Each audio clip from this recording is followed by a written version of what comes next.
So, good morning. Today we are going to learn about fundamental rights.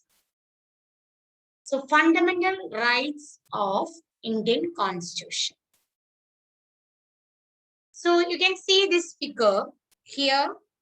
We are having 6 fundamental rights: right to equality, right to freedom, right against exploitation, right to freedom of religion, right to culture and education, right to constitutional remedies. So these are the fundamental rights in the Constitution. 6 fundamental rights. 6 fundamental rights ആണ് നമ്മുടെ Indian constitution ഉള്ളത്. അവ ഏതൊക്കെയാണ്, അതിന്റെ exceptions എന്തൊക്കെയാണെന്നൊക്കെ നമുക്ക് നോക്കാം. ഈ മുഴുവൻ ഫണ്ടമെന്റൽ റൈറ്റ്സ് നമുക്ക് ഒരു വീഡിയോയിൽ പഠിക്കാൻ പറ്റില്ല, ഒന്നിലധികം വീഡിയോസ് വേണ്ടി വരും. സോ നമുക്ക് ഇന്ന് റൈറ്റ് ടു ഇക്വാലിറ്റിയിലെ ആദ്യത്തെ 2-3 ആർട്ടിക്കിളുകൾ പഠിക്കാൻ നോക്കാം. Okay, so what is fundamental rights? Fundamental rights means they are guaranteed and protected by the Constitution. നമ്മുടെ കോൺസ്റ്റിറ്റ്യൂഷൻ 100% നമുക്ക് ഗ്യാരണ്ടി ചെയ്യുന്ന, നമുക്ക് എന്തായാലും ഉറപ്പായി ലഭിക്കും എന്നുള്ളതാണ് ഫണ്ടമെന്റൽ റൈറ്റ്സ് എന്ന് പറയുന്നത്. ഇത് ജസ്റ്റിസിബിൾ ആണ്. അതായത് if any fundamental right is violated to you, നിങ്ങൾക്ക് ഏതെങ്കിലും ഫണ്ടമെന്റൽ റൈറ്റ് വയലേറ്റ് ആകുന്നു എന്ന് തോന്നുന്നു എങ്കിൽ നിങ്ങൾക്ക് കോർട്ടിൽ പോകാം, ചലഞ്ച് ചെയ്യാം. അതാണ് ഫണ്ടമെന്റൽ റൈറ്റിന്റെ ഒരു പ്രത്യേകത. സോ നമ്മൾ കഴിഞ്ഞ വീഡിയോസിൽ ഇന്ത്യൻ കോൺസ്റ്റിറ്റ്യൂഷന്റെ പാർട്ട് 1 പാർട്ട് 2 കണ്ടു. പാർട്ട് 1 പറഞ്ഞ എന്താണ്? Union and its territories. Part 2 പറഞ്ഞത് എന്താണ്? Indian citizenship. സോ ഇവിടെ part 3 of Indian constitution, that is fundamental rights. So ഈ part 3 of the Indian constitution article 12 മുതൽ ആർട്ടിക്കിൾ 35 വരെ വളരെ കൃത്യമായി നമ്മൾ ശ്രദ്ധിക്കേണ്ട ഒരു പോയിന്റ് ആണ്. നമുക്ക് എല്ലാവർക്കും കൺഫ്യൂഷൻ വരുന്ന, തെറ്റുന്ന ഒരു കാര്യമാണ്. The first fundamental right is actually Article 14. First fundamental right is actually Article 14. So, അപ്പോൾ നമ്മൾ സ്വാഭാവികമായും ചിന്തിക്കുക പാർട്ട് 3 ആർട്ടിക്കിൾ 14-ലല്ലേ തുടങ്ങുന്നത് എന്നാണ്. ആർട്ടിക്കിൾ 11-ൽ നമ്മൾ സിറ്റിസൺഷിപ്പ് അവസാനിപ്പിച്ചു. Then ആർട്ടിക്കിൾ 12-ലേക്ക് വന്നു. Article 12 and 13, both of them are not fundamental rights, but they are supporting to fundamental rights. That article can be called as supporting articles for fundamental rights. Fundamental rights ne support ചെയ്യുന്ന 2 ആർട്ടിക്കിളുകളാണ് Article 12 and Article 13, and they are also under the Part 3. So fundamental rights part 3 മുതൽ, part 3-ലാണ് പറയുന്നത് article 12 മുതൽ article 35 വരെ. Of course fundamental rights എന്ന concept constitution of അമേരിക്കയിൽ നിന്നാണ് എടുത്തിരിക്കുന്നത്. Bill of rights എന്നാണ് അമേരിക്കൻ കോൺസ്റ്റിറ്റ്യൂഷനിൽ ഫണ്ടമെന്റൽ റൈറ്റ്സിനെ വിളിക്കുന്നത്. Bill of rights, bill of rights. So bill of rights എന്നറിയപ്പെട്ടിരുന്ന അമേരിക്കൻ കോൺസ്റ്റിറ്റ്യൂഷനിലെ ഫണ്ടമെന്റൽ റൈറ്റ്സ് എന്ന കൺസെപ്റ്റ് ആണ് ഇന്ത്യയിലേക്ക് അഡോപ്റ്റ് ചെയ്തിരിക്കുന്നത്. So part 3 of the Indian constitution is described as Magna Carta of India. കൃത്യമായി ഓർക്കുക, Magna Carta of India എന്നറിയപ്പെടുന്നത് part 3 of Indian Constitution, that is fundamental rights. So idana 6 fundamental rights. Right to equality, Article 14 mudal Article 18 vare different type of equality e kurichu parayunu.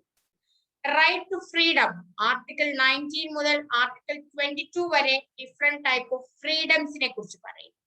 Right against exploitation, Article 23 and 24. Right to freedom of religion, Article 25, 26, 27, 28. നമ്മൾ ഈ ശബരിമലയുടെ ഇഷ്യൂവിന്റെ സമയത്തെല്ലാം ഒരുപാട് കേട്ട article ആണ് article 25 to 28.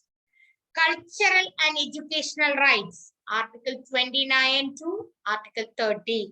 Right to constitutional remedies, Article 32. So ഇത്രയും വളരെ important ആണ്. Right to equality, right to freedom, right against exploitation, right to freedom of religion, cultural and educational rights, right to constitutional remedies. നമ്മൾ Indian constitution പഠിക്കുന്ന നമ്മള് ഈ 6 fundamental റൈറ്റ്സും നമ്മൾ അറിഞ്ഞിരിക്കണം. കാരണം ഇവയിൽ ഏതെങ്കിലും, എനിക്ക് തോന്നുന്നു നമ്മള് കോൺസ്റ്റിറ്റ്യൂഷനിൽ ഏറ്റവും കൂടുതൽ ശ്രദ്ധാപൂർവം വീക്ഷിക്കേണ്ടത് ഫണ്ടമെന്റൽ റൈറ്റ്സ് ആണ്. കാരണം ഇതിൽ ഏതെങ്കിലും ഒന്ന് വയലേറ്റ് ചെയ്യപ്പെട്ടാൽ വി ഹാവ് ടു ചലഞ്ച്, നമുക്ക് ചലഞ്ച് ചെയ്യാം. അപ്പൊ ഇത് ഓരോന്നും നമ്മൾ വിശദമായിട്ട് പഠിക്കും. നിങ്ങൾക്ക് ഓർമ്മയുണ്ടാവും, നമ്മൾ സിറ്റിസൺഷിപ്പ് പഠിച്ചപ്പോ ഇന്ത്യൻ സിറ്റിസണ് മാത്രം ഉള്ള ഫണ്ടമെന്റൽ റൈറ്റ്സിനെ കുറിച്ച് പറഞ്ഞു. Article 15, article 16, article 19, Article 29, Article 30, these are the fundamental rights only applicable to Indian citizen. എന്ന് നമ്മൾ പറഞ്ഞിരുന്നു. അപ്പൊ അതൊക്കെ നമ്മൾ ഇവിടെ വീണ്ടും വിശദമായിട്ട് നമ്മൾ നോക്കും. ഇത് ഇത്രയും ഓർത്തു വെക്കാം.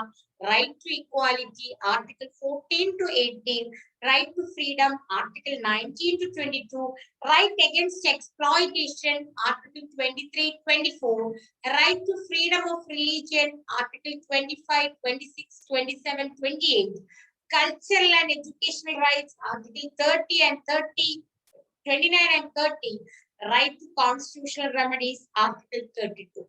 ഇതിങ്ങനെ നമ്മൾ നോക്കുമ്പോഴേ ഇത് കണ്ടിന്യൂസ് ആയിട്ടുള്ള ആർട്ടിക്കിളുകളാണ് അല്ലെ. പക്ഷെ ഇവിടെ ഇടയിൽ നമുക്ക് ഒമിറ്റ് ചെയ്യപ്പെട്ട ഒരു വേർഡ് ഉണ്ട്, ആർട്ടിക്കിൾ 31.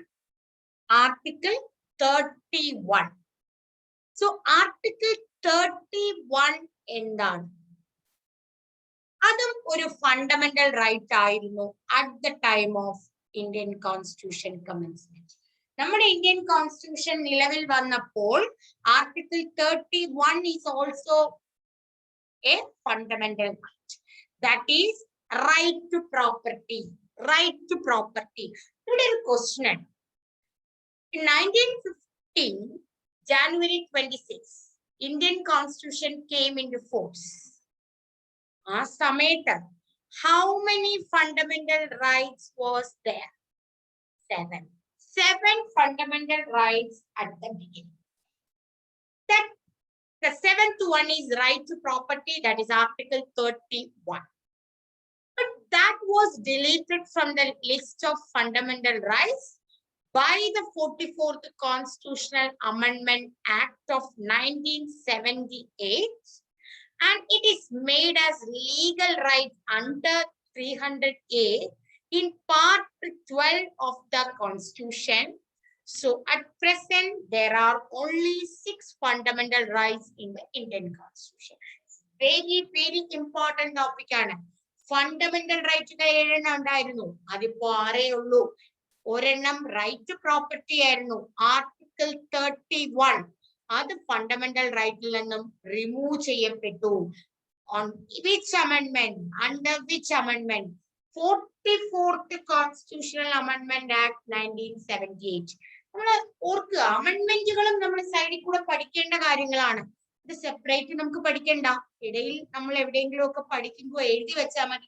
നമ്മൾ കഴിഞ്ഞ ദിവസം 1976 42nd അമെന്റ്മെന്റിനെ കുറിച്ച് പറഞ്ഞു. That is said to be mini constitution that has done the changes in preamble.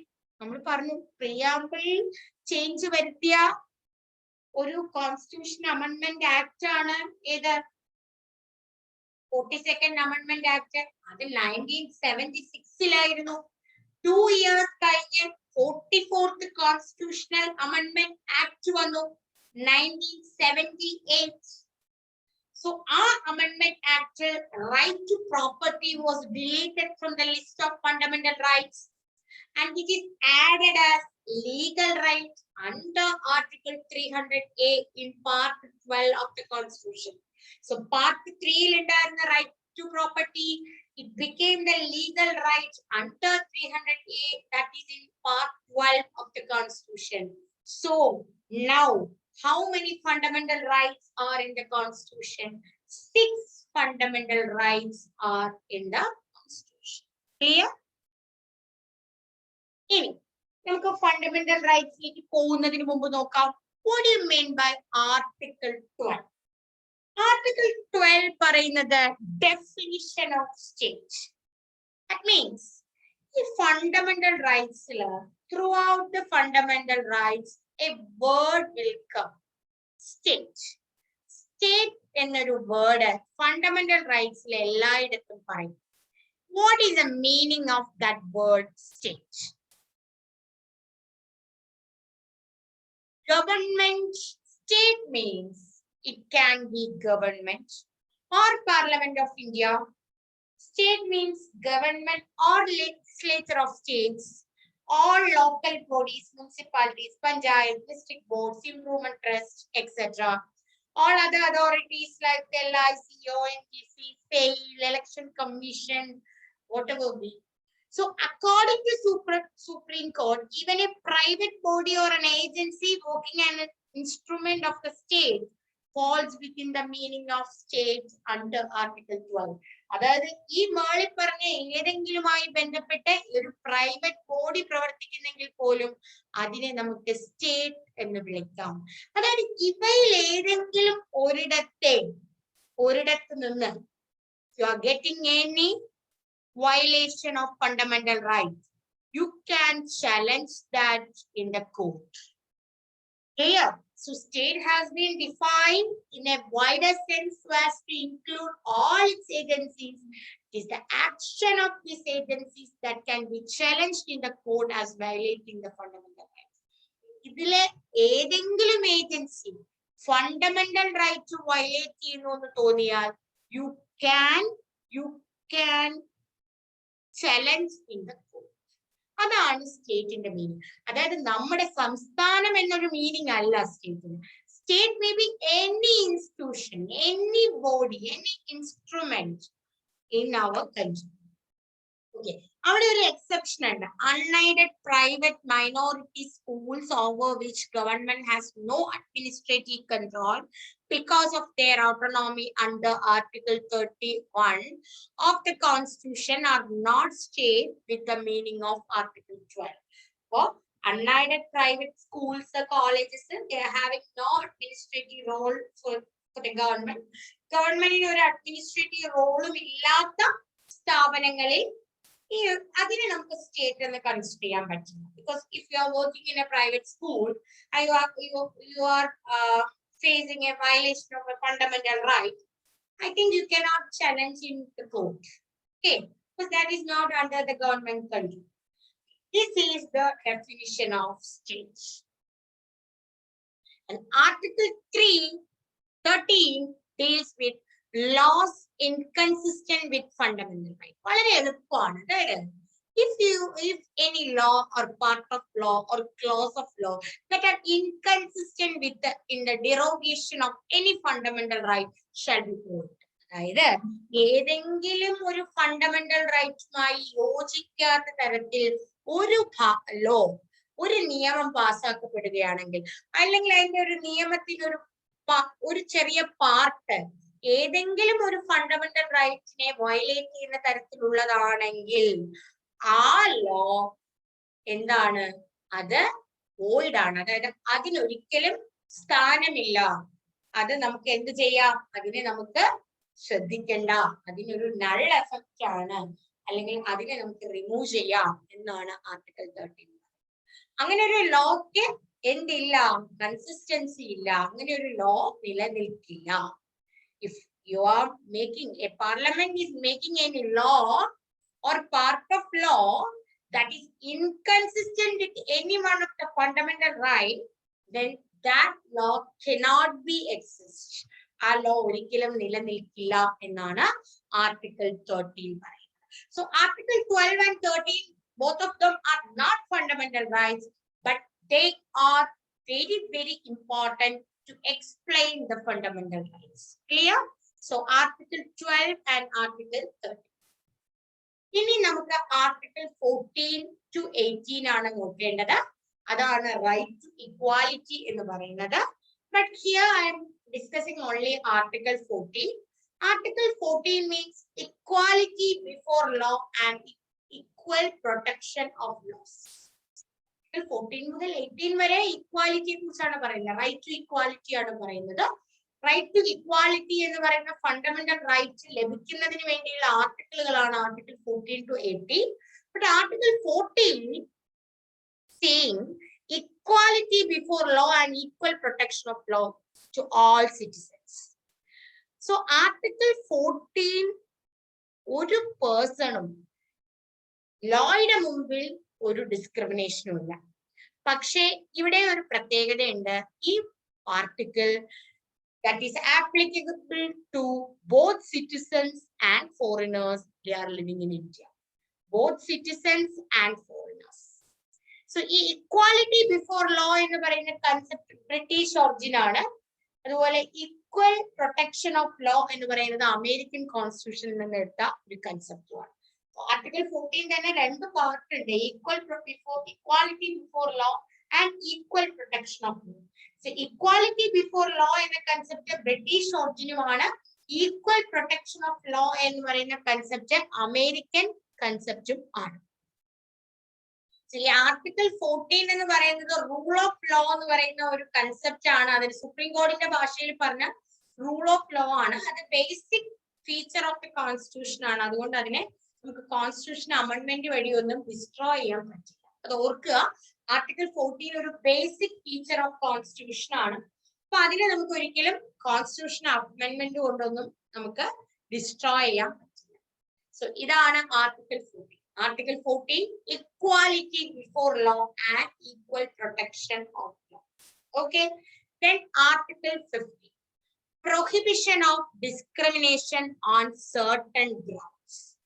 അതായത് ഏതെങ്കിലും അടിസ്ഥാനത്തിൽ ഒരു ഡിസ്ക്രിമിനേഷൻ ഉണ്ടായാൽ, ഒരു വേർതിരിവുണ്ടായാൽ, we can prohibit that or we can challenge in the court. So article 15(1) പറയുന്നത് state shall not discriminate. അവിടെ state എന്ന പദം വരുന്നത്. State means any authority, any local body, any municipality, any village, any parliament, any state legislative, any institution shall not discriminate against any citizen on grounds of only of religion, race, caste, sex, place of birth or any of them. So ഇതിൽ ഏതിന്റെയെങ്കിലും പേരിൽ discrimination പാടില്ല. അതുപോലെ തന്നെ പറയുന്നുണ്ട് ഒരു ഷോപ്പിലേക്ക് പോവാൻ, ഒരു പബ്ലിക് റെസ്റ്റോറന്റ്, ഒരു ഹോട്ടൽ, ഒരു പബ്ലിക് എന്റർടൈൻമെന്റ് പ്ലേസ്, ഒരു ടാങ്ക് യൂസ് ചെയ്യാൻ, ബാത്തിങ് അതായത് പബ്ലിക് ബാത്ത് റൂംസ് യൂസ് ചെയ്യാൻ, road, places of public resort, ഇങ്ങനത്തെ പാർട്ടി, ഇങ്ങനെയൊക്കെയുള്ള സ്ഥലങ്ങളിൽ പോകാൻ ഒരു ഡിസ്ക്രിമിനേഷനും പാടില്ല. പക്ഷെ എന്തുകൊണ്ടായിരിക്കും ഇങ്ങനെയൊക്കെ നമ്മുടെ ആർട്ടിക്കിളിൽ എഴുതി വെച്ചിരിക്കുന്നത്? ഇതെല്ലാം നമ്മുടെ രാജ്യത്ത് നിലനിന്നതാണ്.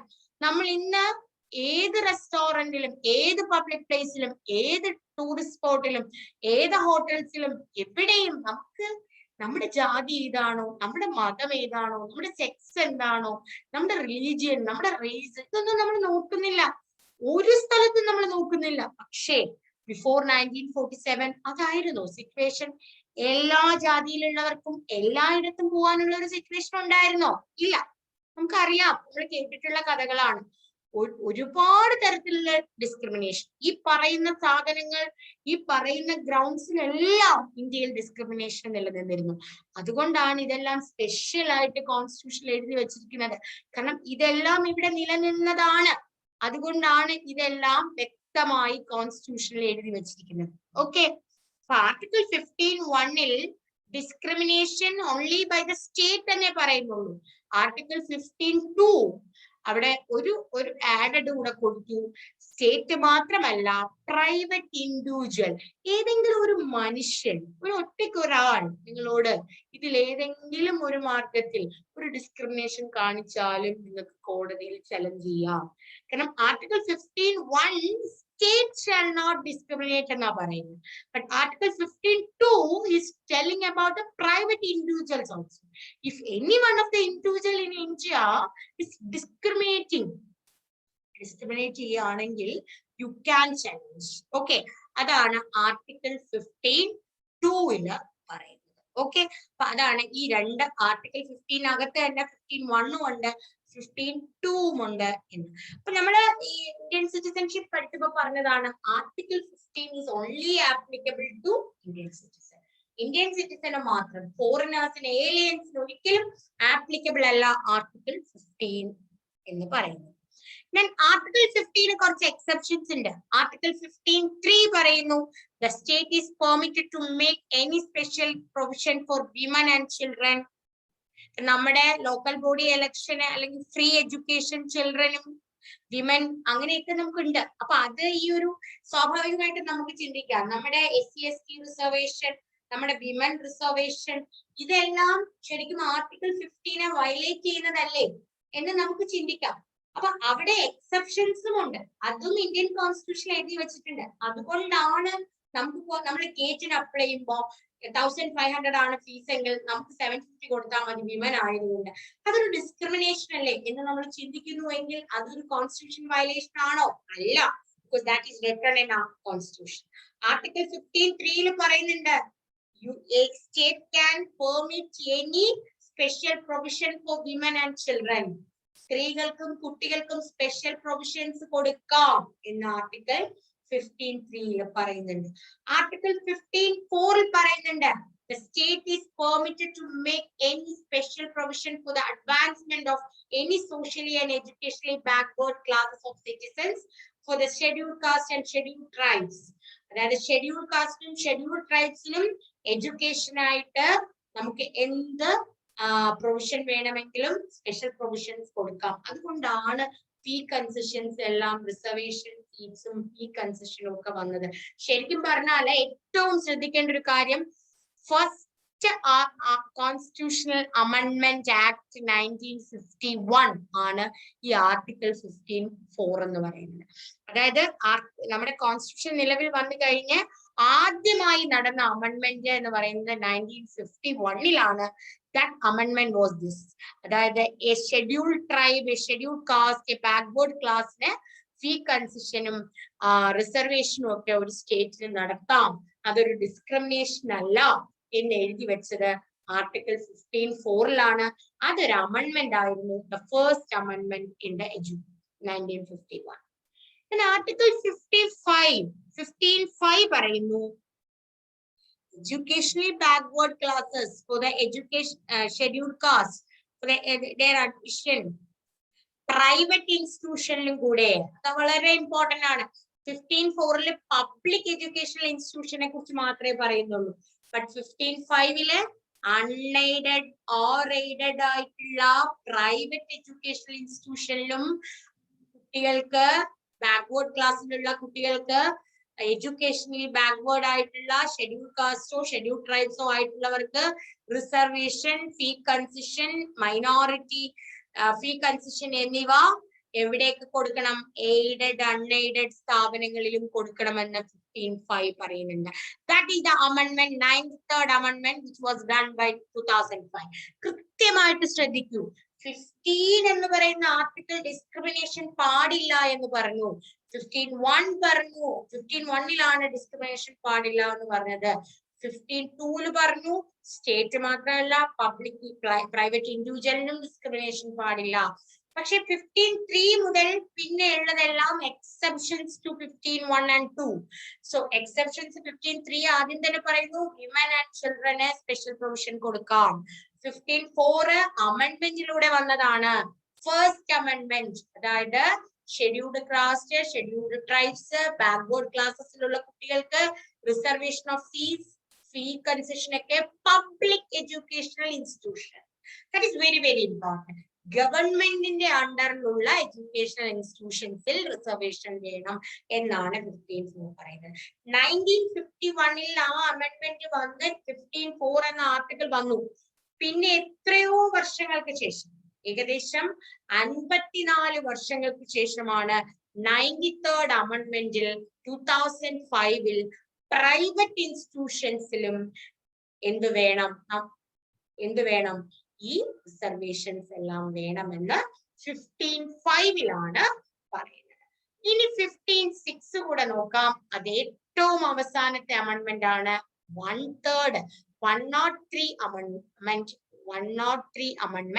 2019 ആ അമെന്റ്മെന്റ് വരുന്നത്. അവിടെ പറയുന്നുണ്ട്, നമ്മൾ ഇതുവരെ കാസ്റ്റ് വൈസ് ആണ് പറഞ്ഞത്, ഷെഡ്യൂൾ ട്രൈബ്സ്, OBC, പിന്നെ SC ST അങ്ങനെയൊക്കെയാണ് നമ്മൾ പറയുന്നത്. പക്ഷെ ഇവിടെ പറയുന്നു EWS, വളരെ ഇമ്പോർട്ടന്റ് ആണ്. EWS നമ്മൾ എല്ലാവരും അടുത്ത കാലങ്ങളിൽ കേട്ട കാര്യമാണ്. 103 കോൺസ്റ്റിറ്റ്യൂഷൻ അമെന്റ്മെന്റ് വന്നു. Economically weaker sections of citizens, അവർക്ക് നമ്മൾ എന്ത് കൊടുക്കണം? എയ്ഡഡ് ആവട്ടെ, അൺഎയ്ഡഡ് ആവട്ടെ, പബ്ലിക് ഇൻസ്റ്റിറ്റ്യൂഷൻസ് ആവട്ടെ, എവിടെയാണെങ്കിലും they have to give special provisions. EWS economically weaker സെക്ഷൻസിന് റിസർവേഷൻസ് കൊടുക്കാൻ വേണ്ടിയുള്ള തീരുമാനം കഴിഞ്ഞ ഈ അടുത്ത കാലത്ത് നമ്മൾ മോദി ഗവൺമെന്റിൽ കേട്ടൊരു കോൺസ്റ്റിറ്റ്യൂഷൻ അമെന്റ്മെന്റ് ആണ്. 103ാമത്തെ കോൺസ്റ്റിറ്റ്യൂഷൻ അമെന്റ്മെന്റ്. അതാണ് ആർട്ടിക്കിൾ 15(6). നമുക്ക് 395 ആർട്ടിക്കിളാണ് ആദ്യം ഉണ്ടായിരുന്നത്. പക്ഷെ അത് പിന്നീട് ഓരോ അമെന്റ്മെന്റിലൂടെ ഇൻ ബിറ്റ്വീൻ പുതിയ ആർട്ടിക്കിളുകൾ ആഡ് ചെയ്യപ്പെട്ടു എന്ന് ഞാൻ പറഞ്ഞു. അപ്പൊ 15(1), 2, 3 ഇത് മൂന്നും ആദ്യം ഉണ്ടായിരുന്നതാണ്. ബട്ട് 15(4) 1951 ഫസ്റ്റ് അമെന്റ്മെന്റ് പ്രകാരം ആഡ് ചെയ്യപ്പെട്ടു. 15(5) 2005 93rd അമെന്റ്മെന്റ് വഴി ആഡ് ചെയ്യപ്പെട്ടു. 15(6) 2019 103 അമെന്റ്മെന്റ് പ്രകാരം ആഡ് ചെയ്തു. അപ്പൊ ഇത്രയും കാര്യങ്ങളാണ് ആർട്ടിക്കിൾ 15 പറയാനുള്ളത്. ആർട്ടിക്കിൾ 15 കൃത്യമായി മനസ്സിലാക്കുക. എന്തെങ്കിലും സംശയം ഉണ്ടെങ്കിൽ ഈ വീഡിയോയുടെ താഴെ ഡൗട്ട് ചോദിക്കുക. Thank you so much.